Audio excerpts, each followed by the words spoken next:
que vous avez. Merci beaucoup. Que Dieu vous bénisse. Mungu abariki sana. Dieu vous bénisse abondamment. Nous dit frère Gloris. Gloris. Aujourd'hui j'ai bien prononcé. Sans plus tarder, que Dieu te bénisse. Amen. Mungu akubariki sana. Amen. C'est frère, la première fois que je l'ai vu dans cette église. L'église était, je pense, là. Si je c'était là. Une petite église. J'arrive comme ça. Un frère promesse. En train de chanter. Ce que j'aimais en lui, c'est l'amour qu'il avait dans cette église. L'amour qu'il avait. Pourquoi? Quand je vais demander par exemple les nouvelles de l'église, je ne pas de demander comment il est. Parce que c'est un frère qui m'avait marqué dès le premier jour que je l'avais vu. J'aime des gens qui sortent. Des gens qui travaillent. Des gens qui travaillent. Là même si vous lui demandez. Je sais qu'il est maintenant marié. Sa femme est là d'ailleurs. Mais quand on a moulise, vous allez vous étonner. Est-ce que je mens? Voilà. Mungu anatembeaka na pale wanamutumikiaka. Dieu honore tous ceux qui restent fidèles dans son œuvre. Mungu anabahonoraka. Mungu anabeshimishaka.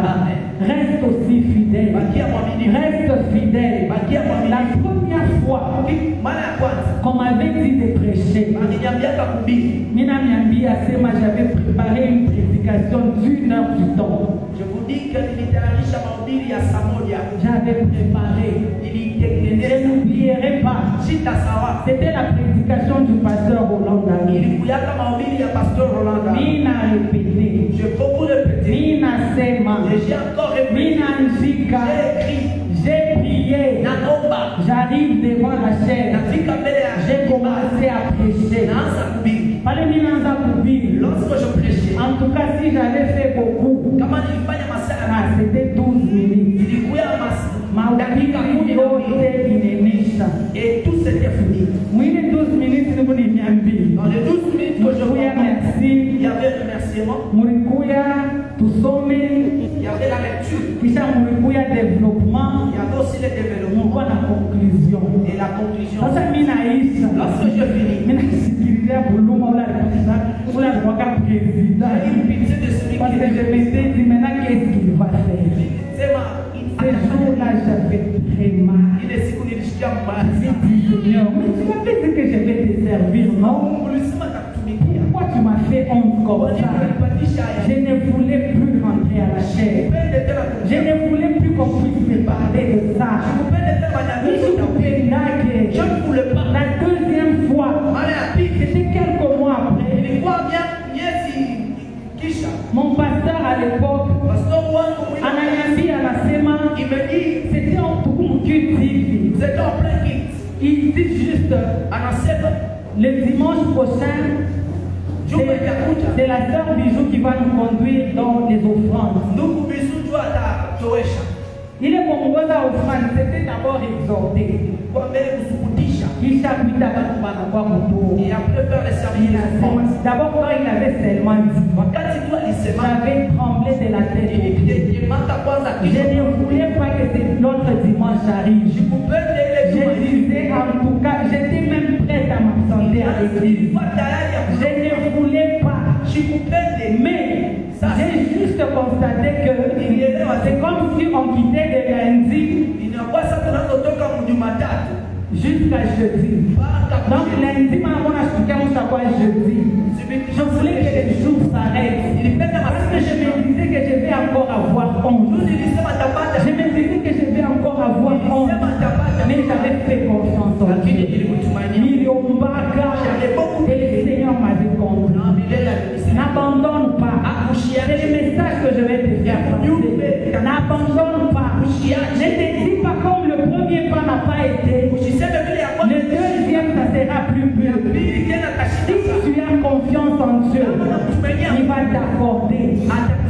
t'accorder cette grâce-là de parler. Il va t'accorder la grâce de parler. Il va t'accorder la grâce de parler. Je vous ai dit le mercredi, 4 ans après mon mariage, mon mari, Dieu récupère mon mari.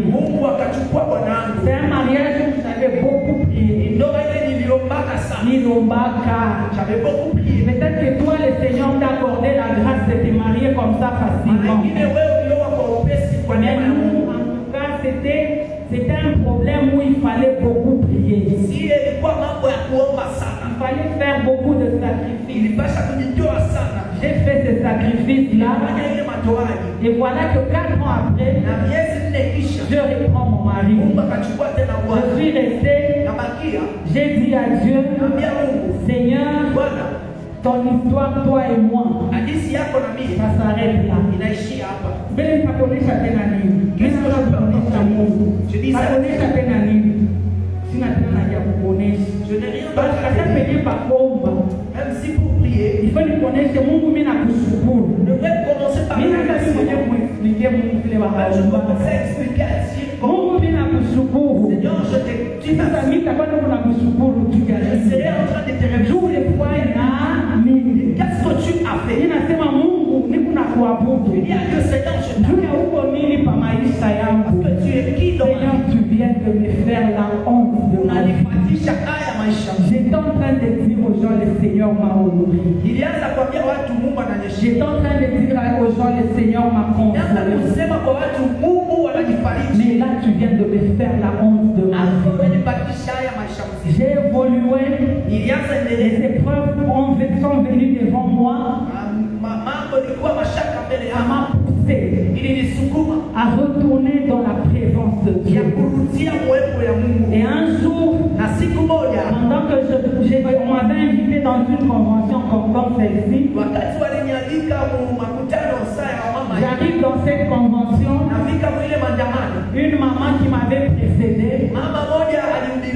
la maman là, elle a commencé à prêcher, elle a donné son témoignage, elle a dit qu'elle était au niveau de Funguru, où son mari était, je pense, maire de la ville. La dame l'a dit ceci. Pendant la nuit, pendant qu'il dormait, à l'époque, la maison a pris feu. Ce qui fait que la dame a perdu et son mari et ses 3 ou 4 enfants. Je les rappelle. Et la dame là a dit, je m'étais réveillée à l'hôpital. C'est à l'hôpital maintenant après qu'on a commencé à m'expliquer ce qui s'était passé. Quelqu'un qui avait une famille et après elle n'avait plus de famille. Vous savez ce que cette dame avait fait? Après cela, elle s'était retirée à la montagne. Elle est partie chercher la face de Dieu. Elle a pu mettre deux obsèques, donc après l'enterrement, à la montagne. Elle a commencé à prier. Elle a cherché Dieu. Seigneur, qu'est-ce qui se passe? Seigneur, qu'est-ce qui se passe? Seigneur, qu'est-ce qui se passe? C'est une femme que le Seigneur a déjà restaurée. Elle annonce la bonne nouvelle. Dieu lui a redonné un mari. Elle a maintenant d'autres enfants. Je vous dis, le jour où j'avais écouté le témoignage de cette femme, je m'étais dit, j'avais commencé d'abord par demander pardon à Dieu. Seigneur, pardonne-moi. Moi qui n'avais perdu qu'un seul un mari. Et celle qui avait pas perdu et les maris et les enfants. Elle est quand même restée dans la présence de Dieu. Je voulais exhorter une personne ce soir. C'est là que j'étais en train de parler. La vie que vous voyez, elle a beaucoup de surprises.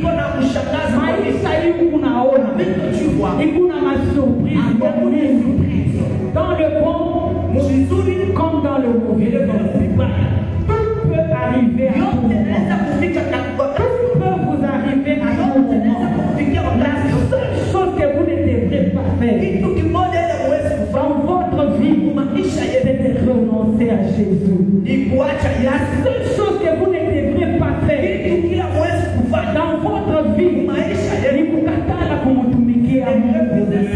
J'aimerais te dire, sasa wewe unaonekana kama tu anakufinyanga, unasema na kukanisa kitakanyanga hapo. Tu es malheureux. Tu es malheureux. Tu es malheureux.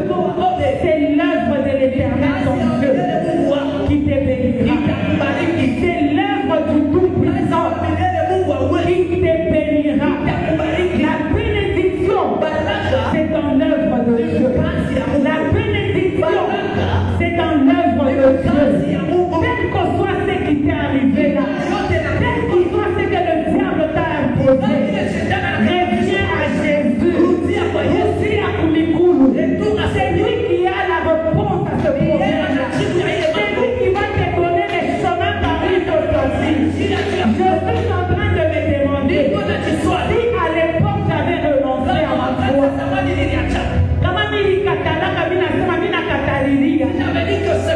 Je passe à autre chose. Aujourd'hui, je pense qu'on ne parlerait pas de moi. On ne parlerait pas de moi. Persévère. Persévère. Avec l'arme aux yeux. Persévère. Dans l'humiliation. Persévère. Qu'on t'insulte. Persévère. Tu n'as pas encore trouvé ce que tu cherches. Persévère. Rien n'est pas encore arrivé comme tu veux. Persévère. Cet enfant que tu as cherché pendant longtemps n'est pas encore venu. Persévère. Ce mariage n'est pas encore arrivé. Persévère. Serre l'Éternel. Umutumikie Mungu. Umutumikie Mungu. Nabakia mukazi ya Mungu. Que rien ne t'éloigne de Dieu. Que rien ne t'éloigne de Dieu. Que rien ne te sépare de l'amour que tu as pour Dieu. Quitte ataki moya kikuchomeshe mbali na mapeto ya Mungu. Quitte ataki moya. Job est ce modèle que nous pouvons prendre malgré tout. Malgré tout, il a tout perdu. Il est resté au pied de Jésus. Il est resté. Sa femme l'a poussé à abandonner l'Éternel. Il n'a pas accepté. Les amis l'ont poussé à abandonner Dieu. Il n'a pas accepté. Mon Rédempteur est vivant. C'est la parole de Job. Mon Rédempteur est vivant. Il s'élèvera le dernier. Il s'élèvera le dernier. Que Dieu nous bénisse encore ce soir. Je pense que ce soir, nous allons parler de la gloire de Dieu pendant qu'on est en train de nous lire par le frère Gloris, notre texte de base, Exode 33, verset 12 à 14 cette fois-ci.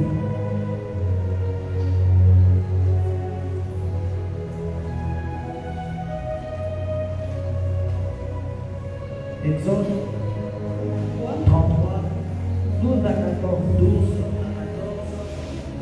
Nous lisons au nom de Jésus. Moïse dit à l'Éternel, voici tu me dis, fais monter ce peuple. Et tu me dis, fais monter ce peuple. Et tu me fais pas connaître que tu enverras avec moi. Cependant tu as dit, je te connais par ton nom. Et tu as trouvé grâce à mes yeux. Maintenant, si j'ai trouvé grâce à tes yeux, fais-moi connaître tes voies. Alors, je te connaîtrai et je trouverai encore grâce à tes yeux. Considère que cette nation est ton peuple. L'Éternel répondit, je marcherai moi-même avec toi et je te donnerai du repos. Amen. Amen. Est-ce que nous pouvons acclamer la parole de Jésus?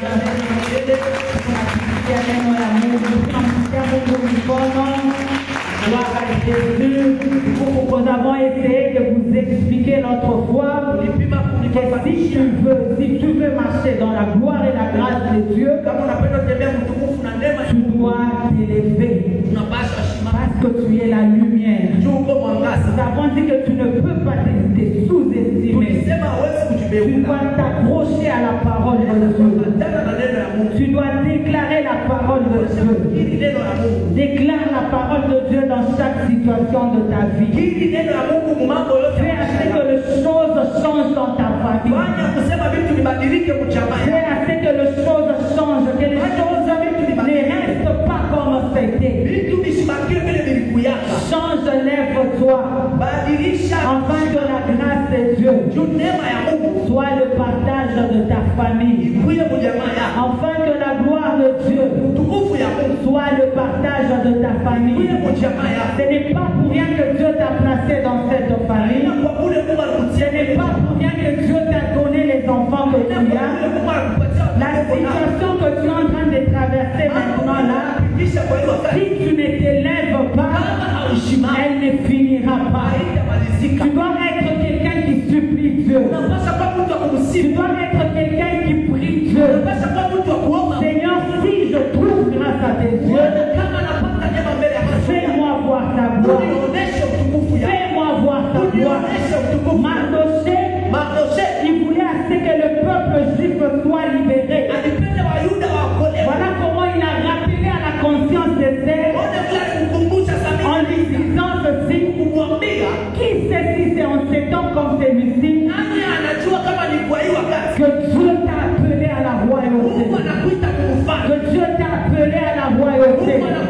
Si Dieu a fait que tu sois la seule personne dans ta famille qui prie, alors prie. Alors prie. Enfin que les choses changent. Enfin que les choses changent. Enfin que les choses changent. Cherchez l'Éternel pendant qu'il se trouve. Cherchez l'Éternel pendant qu'il se fait voir. Enfin que vous puissiez témoigner la gloire de Dieu.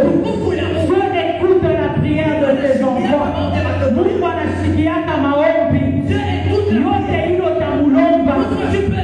position à laquelle Moïse s'est retrouvé. C'est la position à laquelle Moïse s'est retrouvé. Il s'est dit, je suis incapable de marcher avec ce peuple dans les déserts.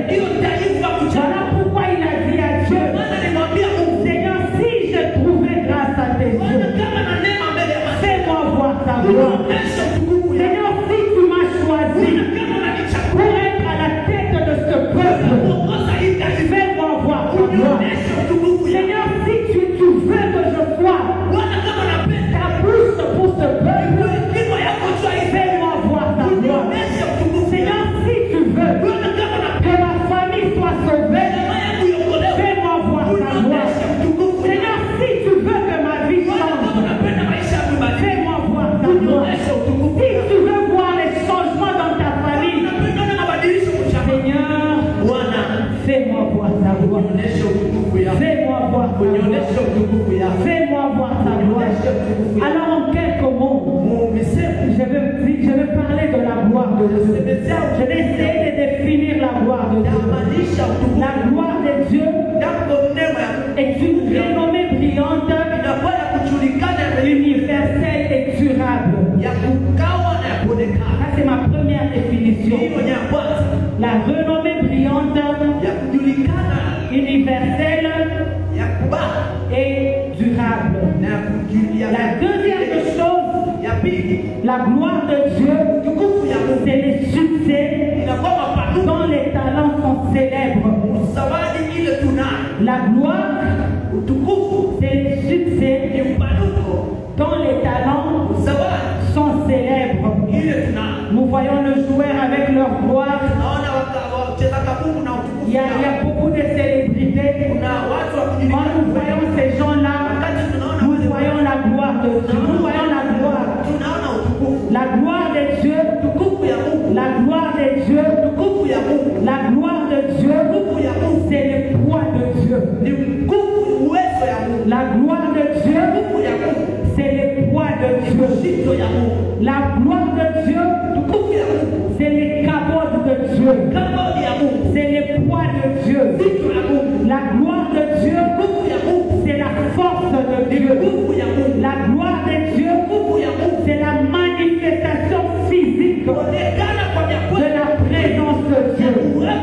La gloire de Dieu, c'est la manifestation physique de la présence de Dieu. De la présence de Dieu. Alors j'aimerais parler aussi du fondement de la gloire de Dieu. Le fondement de la gloire de Dieu. Le fondement de la gloire de Dieu. Moïse était quelqu'un qui avait vu la gloire de Dieu. Quand il demandait la gloire de Dieu, il savait ce que ça voulait dire. Il savait qu'est-ce que c'est la gloire de Dieu. Il savait qu'est-ce que c'est la gloire de Dieu. Parce que Moïse, il a vu Dieu dans les buissons ardents. Il est quelqu'un qui connaissait la gloire de Dieu. Il a vu sa verge qu'il avait en main être transformée en serpent. Il a vu sa même verge là qui était devenue un serpent, avaler les serpents de Pharaon. Il a vu que ça avalait les serpents de Pharaon. Il n'était pas satisfait de ça. Il n'était pas limité à ça. Voilà pourquoi, maman, ce soir, je vais te dire, ne sois pas satisfaite. Ne sois pas satisfait, mon frère, de ta situation où tu te trouves, ou de la dimension où tu es arrivé avec Dieu. Cherche encore plus et tu verras la gloire de Dieu. Tu n'es pas encore arrivé au niveau où Dieu t'attend. Cherche encore l'Éternel. Moïse n'était pas limité. Il avait déjà vu la puissance de Dieu. Moïse, c'est un enfant qui est né. On l'a jeté sur les eaux. Et il est sorti là-bas intact. Il a grandi dans la maison de Pharaon. Tout en étant un étranger. C'est quelqu'un qui connaissait la gloire de Dieu. La gloire de Dieu. Il connaissait. Il n'était pas satisfait de ça. Il a encore désiré la gloire de Dieu. Fais-moi voir ta gloire. Fais-moi voir ta gloire. Moïse avait encore besoin de la présence de Dieu. Il avait encore besoin de la présence de Dieu. Tout comme tu pries, tu as l'habitude de prier.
J'étais là. Je disais à Dieu, rends-moi capable.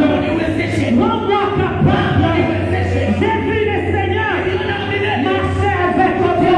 J'ai vu Dieu m'honorer. Je n'ai pas forcé. Il y a des endroits où tu ne verras rien. Mais Dieu parlera à ta place. Dieu parlera à ta place. Le secret, la soif de Dieu. Le secret, la soif de Dieu. Le secret, la soif de Dieu. Avant que je ne vienne à Colombie, un homme de Dieu m'appelait de Kinshasa. C'était un ami de mon mari. Le pasteur Daniel Mabunduka, notre berger connaît. Question.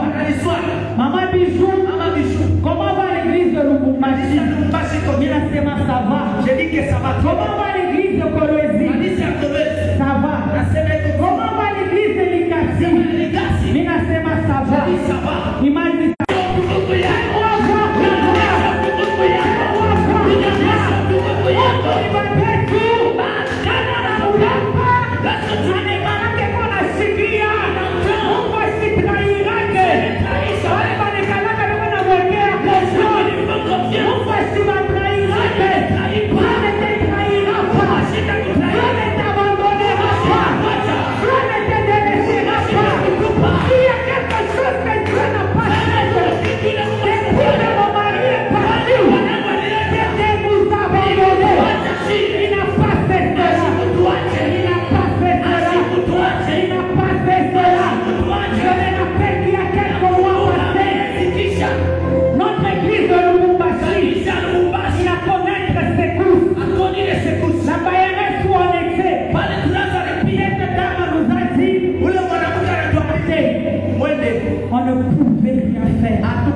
On n'avait pas l'argent. Qu'est-ce que nous allons faire? Nous avons connu des départs. Nous avons connu des départs. Qu'est-ce que nous allons faire? Moi-même, j'étais arrivé à un point, j'ai dit, là, nous allons fermer l'église. J'étais très sûr que nous allons fermer l'église. Nous allons fermer l'église. Nous avons un peu résisté. La dame là s'est levée. Elle a commencé à insulter les bergers. Elle s'est mise à l'entrée comme ça. Quand les bergers arrivaient, elle a insulté les bergers. Elle l'a insulté et elle et son mari. Seigneur Jésus, qu'est-ce que nous allons faire? Il y avait les critiques des gens à gauche. Il y avait les critiques des gens à droite. Et nous nous sommes dit, nous allons chercher Dieu. J'ai commencé à prier. Dieu ne me répondait pas. Seigneur, conduis-nous. Ça ne venait pas. Nous avons pensé à aller même au quartier Guinée. Ça ne venait pas. Mais un jour, j'étais sur mon lit. Donc là, même mes pensées, tout m'a mis le chapeau. J'étais assis, c'était comme un clic. Il n'y a pas ça qui me dit, quelle école? Il me cite le nom de l'école. Comme notre berger habite près de l'école, j'ai dit au berger, ça n'avait pas fait 5 minutes. Il m'envoie les images. Maman, il y a une salle là-bas. Quand il m'envoie, je dis gloire à Dieu. C'est là que nous allons partir. C'est là que nous sommes nés. Dieu a opéré d'une manière inattendue. Quand il y a la soif, il y a le miracle. Dieu va vous étonner. Je vais vous surprendre. Désire la soif de Dieu. Désire la présence de Dieu. Désire la présence de Dieu. Désire la vie des jeunes et prières. Kufunga maombi. Usichele mpaka kulia. Kama wanajipeche zenu kukanisa. Respecte cela. Na leo pate ya l'église iende programme les jeunes. Kama roho kuna kutuma ya kusema usene. Mama jeune.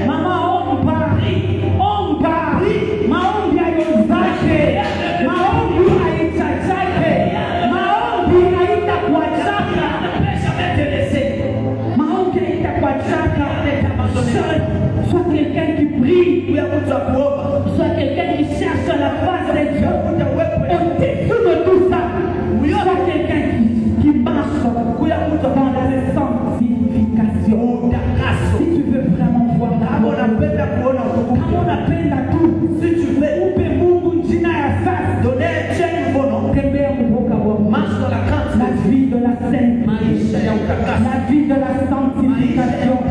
Unayua nzambi, Vous savez, le péché, inakalaka kuna culpabiliser Mungu. ça culpabilise, Ça ralentit marche yako. ça ralentit ta Ça ralentit la marche avec le Seigneur.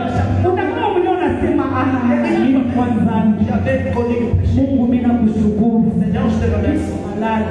Unaisha. C'est quand tu sais, contre toi et Dieu, rien ne vous a séparé. Tu vas entrer avec assurance dans la présence de Dieu. Dans la présence de Dieu. Voilà pourquoi tu dois refuser la vie de péché. Kashana maisha ya nzambi. Kashana maisha ya nzambi. Tu verras la gloire de Dieu. Tu verras la gloire de Dieu. Tu verras la gloire de Dieu. Tu verras la gloire de Dieu. Marche dans la sanctification. Marche dans la crainte de Dieu. C'est là que tu verras. Et Dieu est réel.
Bible dit, l'Éternel répondit à Moïse, je marcherai moi-même avec toi.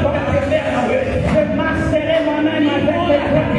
Et je te donnerai le repos. Je marcherai moi-même avec toi. Et je te donnerai le repos. Il n'y a pas plus meilleur que les repos de Dieu. Il n'y a pas plus meilleur que de marcher avec Dieu. Il n'y a pas plus meilleur que de marcher avec Dieu. Marche avec Dieu. Et ce soir, marche avec Dieu. Marche avec Dieu. Que Dieu t'accorde le repos. Et que Dieu t'accorde le repos. Et que Dieu t'accorde le repos. Alléluia. Le temps de la consolation est arrivé. On t'a beaucoup humilié. La consolation est à Mungu. On n'a pas de haya sana. Mungu wa makonsolation. Asimame kwa mbele yako. Ante kukukonsole. Ilikuishaka Bwana. Watu wanasema nina Mungu. Watu wanasema niko walikosi. Bali nipangaka na njia. Na kitu kimoja kile Mungu ashofanyake. Ilikuyaka ni kunyacha. Dieu ne m'a jamais abandonné. Depuis le jour où mon mari était parti, je me rappelle que le jour où on avait entraîné, le jour qui suivait, par terre où j'ai tombé, la puissance de Dieu m'a resté là où j'étais. Je ne savais pas que Dieu était en train de me baptiser. Et la puissance de Dieu, je ne savais pas que Dieu était en train de me baptiser. Et la présence de Dieu, cherche Dieu, il ne va pas t'abandonner. Personne ne marche pas comme Dieu. Mais cherche la présence de Dieu. Cherche Dieu. Il ne t'abandonnera pas. Aujourd'hui, c'est un enfant qui étudie. Il ne paye pas le minerval. Un enfant paye $100 le mois à l'école. C'est une dame qui n'est pas de l'église. Elle n'est pas de ma famille. Pendant que je priais, on m'a toqué chez moi. Mon fils était ici à Colombie. Il était ici. J'étais resté seul à la maison. J'étais en prière les 24 heures non-stop. J'étais dans la présence de Dieu. J'ai prié. Maman, on est à peine d'accouchement. Maman, j'ai prié. On a toqué chez moi. Je ne voulais pas ouvrir. Mais mon esprit m'a dit va ouvrir. Il est mis la fungula. Il y avait une dame devant ma porte. Elle m'a dit, maman, telle m'a envoyé. Et pourquoi? Elle m'a dit, elle a dit qu'elle prend le charge de l'énergie. Cette dame, ça fait 4 ans. 4 ans. Qu'elle prend mon enfant. Elle est là bien chère pour ma maman. Ça fait 4 ans que chaque mois, elle prend $120. Elle te donne pour que tu payes les minervales de l'enfant. Il n'y a que dans la présence de Dieu que tu pourras avoir tout ça. Il n'y a que dans la présence de Dieu où tu peux témoigner la puissance de Dieu. Il n'y a que dans la présence de Dieu où tu peux témoigner la grâce de Dieu. La grâce de Dieu. Le verset 17, la Bible dit, je vais par là. L'Éternel dit à Moïse, j'ai fait. Après que Moïse lui ait demandé la gloire, l'Éternel dit à Moïse, je ferai ce que tu me demandes. Quand tu as trouvé grâce avec Dieu, et je connais, et je te connais, par ton nom, je ferai ce que tu me demandes. Tu as demandé à Dieu pendant cette semaine, tu as prié, tu as fait des prières, mais après ici, il y a des prières que tu vas faire. L'Éternel dit, je vais faire ce que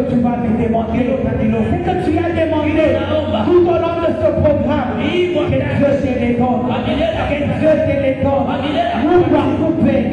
Mungu akurekompense. Neema ile unakompanyia convention. Neema ile unakompanyia convention. Ukuye partage yako. Que l'Éternel renouvelle tes bontés dans ta vie. Jérémie dit ceci. Quand je pense au poison, à la fête, quand je pense à tout ce qui s'est passé dans ma vie, cette chose que je veux repasser dans mon cœur, ne considère plus tes vies anciens. Ne pense plus aux événements passés. Il est temps de commencer. Un nouveau départ est arrivé. Moïse avait déjà vu la gloire de Dieu, mais là il voulait encore voir. Le temps de recommencer est arrivé. Ne considère plus le poison. Ne considère plus le poison. Ne considère